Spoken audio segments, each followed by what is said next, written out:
आज की ये कहानी सुनने के बाद आप हर काम पूरी ईमानदारी और मेहनत से करोगे, या कह लो ये कहानी आपको मजबूर कर देगी पूरी ईमानदारी और मेहनत से अपना काम करने के लिए। यह कहानी है एक गांव के लड़के की। घर की मजबूरी और पैसों की कमी की वजह से वह दूर शहर काम करने के लिए जाता है, ताकि वहां से वह कुछ पैसे कमा पाए, जिससे उसका और उसके घर वालों का खर्चा पूरा हो पाए।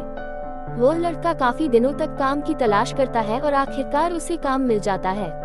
वो लड़का अपना सारा काम पूरी ईमानदारी और मेहनत से पूरे दिन करता है। यह देखकर उसका मालिक खुश हो जाता है। अब 6 महीनों तक ऐसे ही चलता है। 6 महीने बाद वह लड़का अपने मालिक को कहता है, अब मैं कुछ दिनों के लिए वापस अपने घर जाना चाहता हूँ। और उस लड़के को पूरी उम्मीद थी कि उसका मालिक उसे घर जाने से नहीं रोकेगा।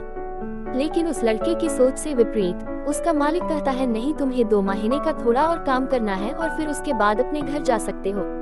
लड़के को थोड़ा गुस्सा आता है, लेकिन वह अपने गुस्से को शांत करके मालिक से पूछता है, बताइए मालिक, कौन सा काम है। उसका मालिक कहता है, हमें एक घर खरीदना है। तुम पूरे शहर में घूमो और तुम्हें जो सबसे अच्छा घर लगे वह घर खरीद लो, और जैसे ही यह काम खत्म हो जाता है तुम वापस अपने घर कुछ दिनों के लिए जा सकते हो।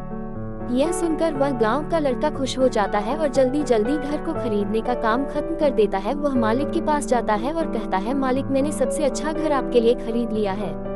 मालिक हैरान हो जाता है और कहता है, सिर्फ 10 दिनों में तुमने अच्छा सा घर खरीद भी लिया। गांव का लड़का कहता है, हाँ, ये घर काफी बढ़िया था, इसलिए मैंने खरीद लिया। और कहता है कि क्या अब मैं अपने घर कुछ दिनों के लिए वापस जा सकता हूँ। मालिक कहता है, नहीं, तुम सिर्फ 2 दिनों के लिए अपने घर वापस जा सकते हो। गांव का लड़का कहता है, अरे मालिक, मुझे गांव जाने में ही 1 दिन लगेगा, तो कैसे भला मैं 2 दिनों में वापस आ जाऊँ।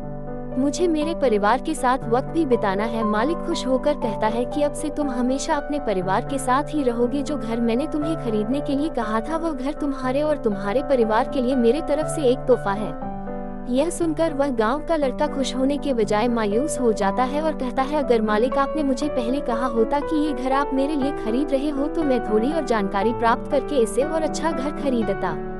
मालिक ने कहा, मैंने तुम्हें 2 महीने दिए थे और 10 दिन में खरीद कर तुमने तुम्हारा नुकसान किया है। इसी तरह जिंदगी में भी हमारे साथ यही होता है। कहानी में जो मालिक था वह असल में वक्त था, और हमेशा वक्त जाने के बाद कहते हैं कि अगर मुझे पता होता तो मैं इससे भी अच्छा कर देता। इसलिए आप अभी जिंदगी में जो भी कर रहे हो उसे पूरे जुनून और मेहनत के साथ कीजिए। क्या पता आप आज जो काम कर रहे हो वो आने वाले समय में आपको जिंदगी बदल दे।